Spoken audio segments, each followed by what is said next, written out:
خوتي خواتاتي اهلا وسهلا مرحبا بكم يا جماعة الخير صباح الخير عليكم زول الفلا والنور السلام عليكم. J'espère que vous allez bien, j'espère que vous vous portez bien. Il y a de cela 5-4 jours, tout le monde en Algérie s'est enthousiasmé et a accueilli avec une grande ferveur l'annonce d'un projet que le Qatar va réaliser en Algérie, ou là en partenariat avec l'Algérie pour la fabrication, ou là pour la mise en place d'une grande ferme de vaches laitières pour la production d'une grosse quantité de poudre en lait ou là d'une grosse quantité de lait qui permettra à l'Algérie de réduire ses importations de la poudre des produits laitiers, de la poudre en lait ou là de la poudre laitière tout court. C'est un projet effectivement ambitieux, c'est un projet qui est très intéressant. Il s'agit de faire une grande ferme dans la wilaya de Adrar avec le fameux groupe qatari Baladna, qui est un groupe qui s'est fait connaître depuis la crise qu'a subi le Qatar en 2017 et en 2018 avec le blocus qui lui a été imposé par ses adversaires quand ils ont rompu leurs relations diplomatiques avec le Qatar, l'Arabie Saoudite, les Émirats, le Bahreïn. Et il ne pouvait plus importer facilement son lait parce qu'il était ultra dépendant vis-à-vis de ses importations. Et le Qatar a réussi effectivement une prouesse impressionnante et qui est celle de couvrir aujourd'hui grâce au projet Baladna. Baladna, c'est un groupe qatari de production de lait, de produits laitiers qui en 2017 a lancé la mise en place d'une ferme quelques dizaines de kilomètres de Doha, une ferme de plus de 40 000 vaches aujourd'hui. Ça a commencé le projet avec 3 000, 4 000, disons, ils l'ont entendu à 20 000 vaches et aujourd'hui on parle d'une ferme, d'après les informations les mieux actualisées, c'est une ferme à 40 000 vaches, ce qui permet au Qatar de produire presque 100% de sa consommation nationale de lait.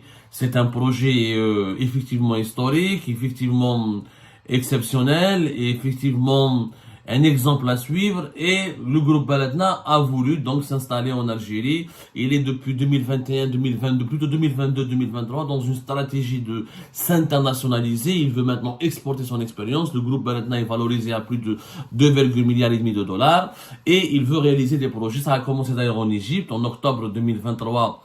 Le groupe Baladna a déjà signé un accord pour réaliser un projet en Égypte afin de créer une grande ferme laitière pouvant accueillir jusqu'à 20 000 têtes de vaches pour produire 300 millions de litres de lait par an. Après l'Égypte, d'ailleurs c'est une ferme qui devrait s'étendre sur 113 000 hectares. Et après l'Égypte, c'est l'Algérie. C'est l'Algérie qui est visée par le groupe Baladna dans sa stratégie d'expansion.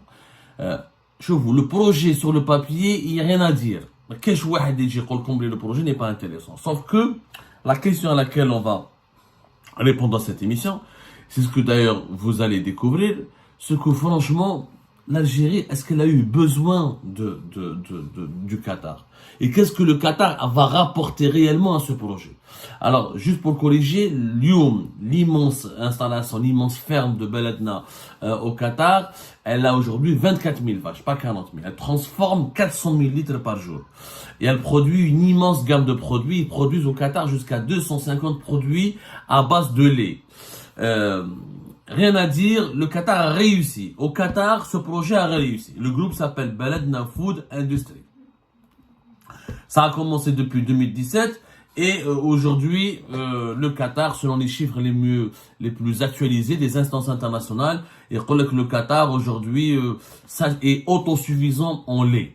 Le Qatar, il a eu une stratégie pour sa souveraineté alimentaire. Il a été traumatisé par le blocus qui ont été imposés par ses pays voisins, notamment les Émirats, l'Arabie Saoudite. Les deux grands frères, les deux grands voisins qui voulaient l'aspirer, qui voulaient l'étouffer lors de la crise des pays du Golfe entre 2017 et 2021.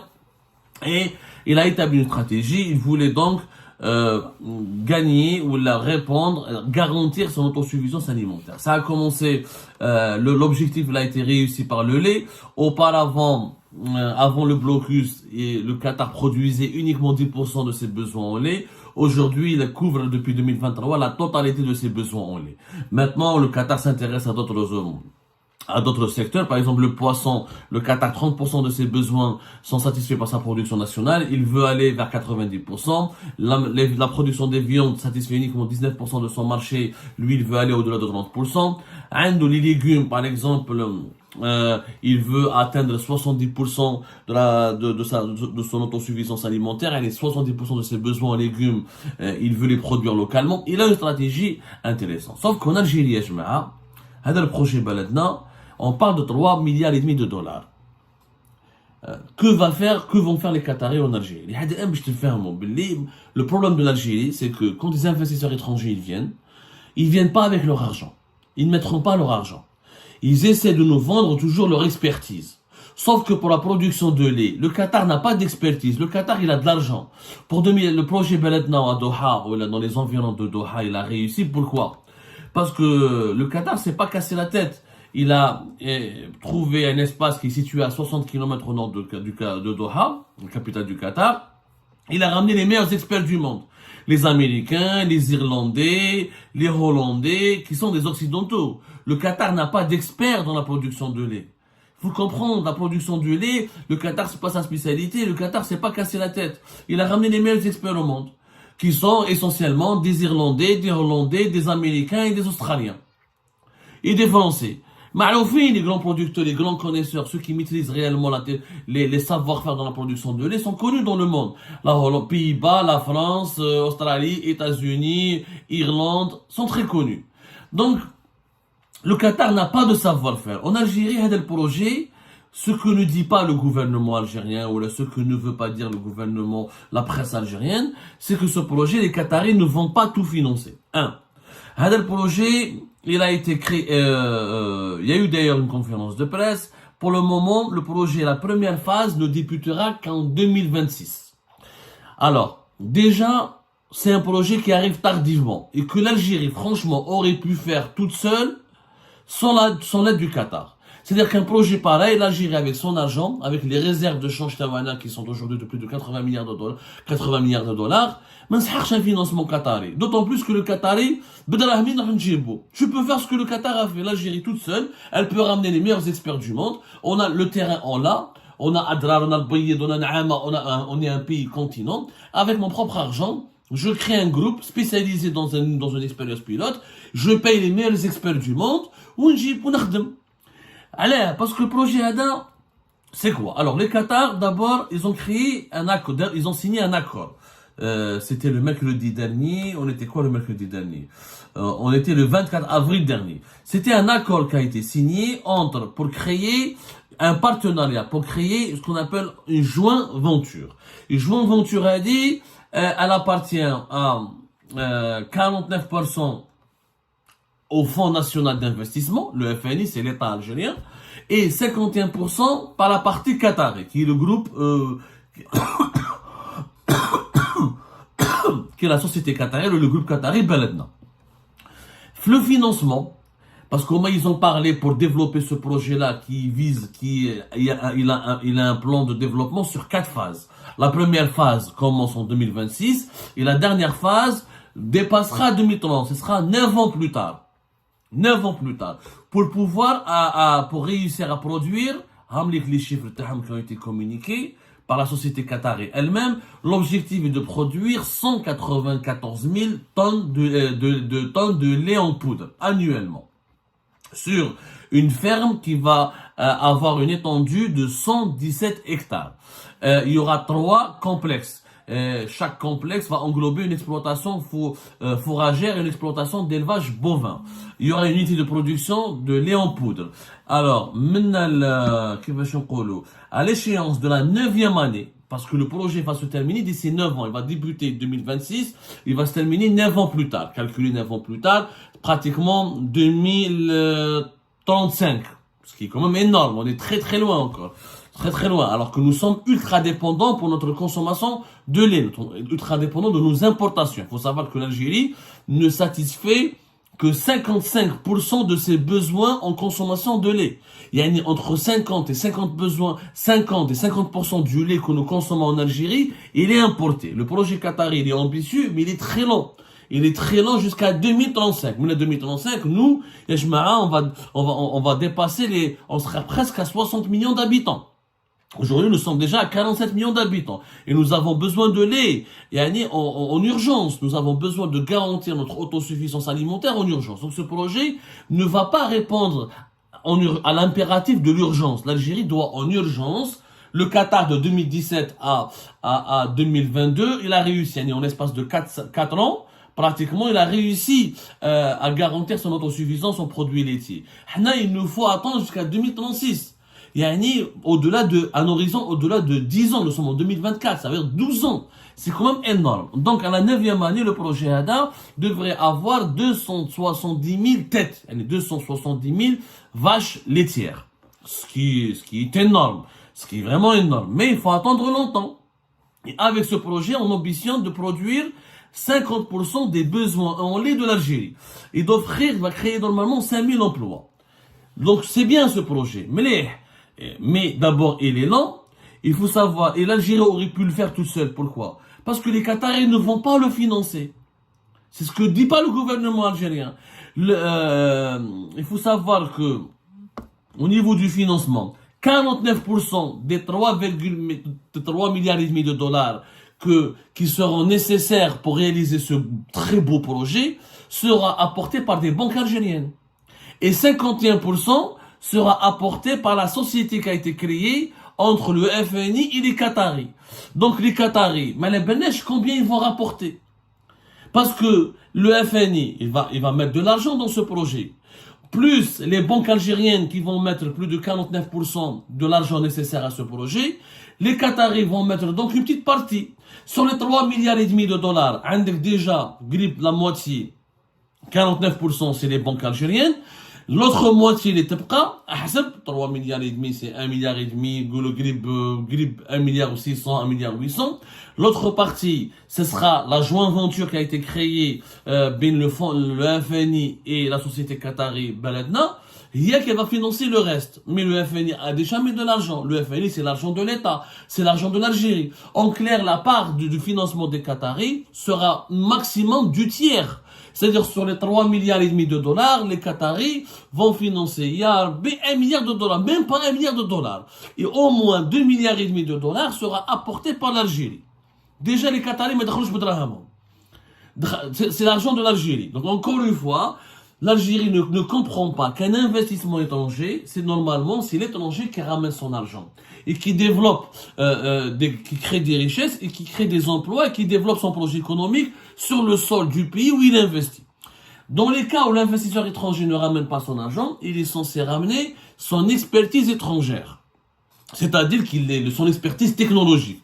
Il y a des domaines, effectivement, où il y a des étrangers, ils disent que c'est les, genre Mercedes, Tesla, Microsoft, Apple, Samsung. C'est des grands monopoles, c'est des grands technopoles. Ce sont des grandes multinationales qui sont propriétaires exclusifs de leur technologie qui permettent de créer des produits à forte valeur ajoutée et qui permettent de développer des innovations technologiques. Je rentre pas, je n'investis pas chez toi, tu me donnes de l'argent, moi je te donne ma technologie, je partage avec toi ma technologie. Mais c'est pas le cas du Qatar. Le Qatar n'a pas de technologie de production de lait. C'est lui-même a importé cette technologie de production de lait. Donc, c'est un projet important, il va tarder jusqu'à 2000 pratiquement 35 pour couvrir 50% de la production nationale. Là, les Qataris vont apporter uniquement le tiers du financement. L'Algérie apportera 70% pratiquement des financements nécessaires. Ça va se dérouler, le projet, déjà il a déjà nécessité 20 mois d'études. La première phase ne va démarrer que à partir de 2026. On ne sait pas cette première phase, elle permettra de produire combien. Déjà le projet, il faudra attendre vraiment 9 ans pour avoir 270 000 têtes. Vaches laitières. Mais le projet apparemment va commencer avec 50 000 têtes. Mais franchement, le projet en lui-même, mais l'Algérie aurait pu le faire toute seule. Franchement, si les Qataris avaient apporté 80% des financements, je suis d'accord. Mais les 80% des financements, les Qataris viennent avec leur argent, ils veulent développer des grands projets en Algérie, marhaba, comme c'est le cas du projet qui a été fait en Égypte. En Égypte, les Qataris sont venus avec leur propre argent. Ce n'est pas la partie égyptienne. c'est un investissement de 1,1 milliard et demi de dollars, c'est pas l'Égypte qui va le financer. C'est essentiellement le groupe qatari Beledna. Sauf que en Algérie, le groupe qatari ne va pas dépenser beaucoup d'argent, comme à peine le tiers. Et c'est pas beaucoup. C'est l'Algérie qui doit financer tout le projet. Il dit, mais si l'Algérie doit financer 70 ou 80% du projet, ou là entre 60 à 70% du projet, elle n'a qu'à le faire toute seule. Elle n'a pas besoin du groupe Beledna. Franchement, on n'a pas besoin du groupe Beledna. On va copier le projet Oujder ou Beledna. Beledna ou Oujder. Tu as pour les meilleurs experts du monde, ou à une assiette foncière, où ils ont préparé la ferme, où ils ont développé ils ont ramené que des étrangers. Ils ont dépensé de l'argent, ils ont dépensé 1 milliard et demi. Ils ont dépensé, le groupe maintenant il est valorisé à 2 milliards et demi de dollars. Ça veut dire que le projet en 2017, ils ont commencé avec au moins 1 milliard de dollars. Mais l'Algérie, elle a de l'argent. Elle n'a pas besoin de l'argent du Qatar. Si le Qatar elle n'a pas besoin de la technologie du Qatar. Il n'a pas de technologie. Si le Qatar avait financé 80 ou la totalité de ce projet, c'est un très bon coup pour l'Algérie. C'est pas, encore une fois, on n'explique pas aux Algériens et aux Algériens la vérité qui se cache derrière ces projets-là. On leur dit pas que le financement c'est 49% des banques algériennes. La joint venture, c'est le Qatar ne détient que 50% ou la 51%. Et le FNI, donc le Fonds National d'Investissement, qui est une fonds est détenu par l'État et financé par l'argent public, lui aussi va apporter un financement pour la création de la joint venture et pour le financement du projet. Donc, en tout, les Qataris ne vont mettre que une petite partie de ce financement. Ce n'est pas du tout intéressant pour l'Algérie. Nous allons dire le projet là. عندنا دراهم نعيط les Anglais, les Allemands, les Français, les Irlandais, les Américains, les Australiens, les plus grands pays producteurs de lait, je fais des accords avec leurs meilleurs spécialistes, je les paye bien et je le fais tout seul. Alors j'ai besoin des Qataris dans ce cas-là. Si le Qatar ne ramène pas l'argent nécessaire pour faire ce projet-là. Deuxièmement, le projet il est lent. Il est lent et alors que nous avons une urgence. Il faut savoir que l'Algérie, on consomme, on est le plus important pays consommateur de lait au Maghreb. On consomme 6 milliards de litres par an. Et 4 milliards de litres sont des produits transformés, c'est des produits laitiers, fromage, laitier, yaourt, etc. Et 2 milliards de litres pratiquement pour la consommation locale, le sachet de lait que nous consommons localement. 3 milliards de litres sont importés sous forme de poudre. 250 millions de poudre de lait sous forme de 250 millions de lait sont importés de poudre de lait sous forme de fromage et 150 millions sous forme de poudre infantile pour le lait pour les enfants, pour les nourrissons. Nous importons environ 300 000 tonnes par an de lait. C'est que les importations seront, grâce au projet Beledna, on est censé ne plus importer les 300 000. Puisque le projet Beledna, il dit au bout du projet, on veut produire 270 000 à peu près. Voilà, 270 000 avec presque 300. L'objectif, et encore une fois, est d'importer et de diminuer la facture des importations et de diminuer la dépendance de l'Algérie vis-à-vis des importations. On va dire, il parle de 194 000 tonnes de lait. Au bout de la 9e projet, au bout de la 9e année du projet, au bout de la 4e phase, d'ici 9 ans, d'ici 2035.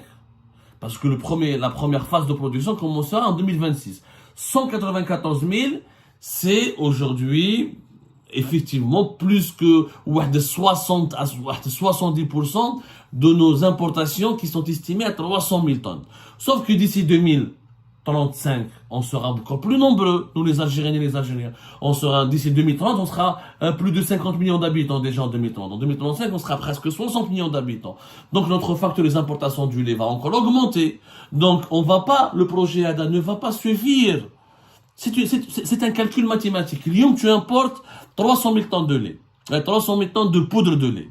D'ici 2035, je vais les importations au rythme, vu que la production nationale est toujours faible. Ça veut dire que les besoins vont augmenter au minimum. D'ici 2035, on sera obligé d'importer 500 000 tonnes. Donc le projet Baladna ne va pas remplacer les importations. Nous avons besoin de réaliser un projet en urgence maintenant, mais ce projet doit être opérationnel rapidement, comme le Qatar entre 2017 et 2018. Au moins 2 ans plus tard, il était opérationnel. Et en 2023, ils sont autosuffisants. 4 ans plus tard, nous avons besoin de lancer un grand projet comme Baladna, mais il faut qu'il soit opérationnel et prêt à répondre aux besoins de la consommation, des besoins nationaux en termes de consommation de lait, dans les 4 ans à venir, avant même 2030. Donc on a khasrine fait le projet. Réellement, on est perdant, on n'est pas gagnant. Les financements, c'est l'Algérie. Le projet, il est assez lent. Et il ne réduira pas la dépendance vis-à-vis des importations dans un temps court. Donc d'ici 2035, on sera toujours obligé d'importer encore plus de poudre de lait. Et il y a 200 000 tonnes de production avec cette ferme. On devra aussi importer plus de 200 000 plus tard. Donc, ce que l'Algérie a besoin d'un projet où les étrangers le financent entièrement eux-mêmes, au moins entre 70 à 80% des financements viennent des étrangers. Sinon, ça ne s'appelle pas un investissement direct étranger. Mais à chaque fois, les étrangers, on utilise l'argent de nos banques.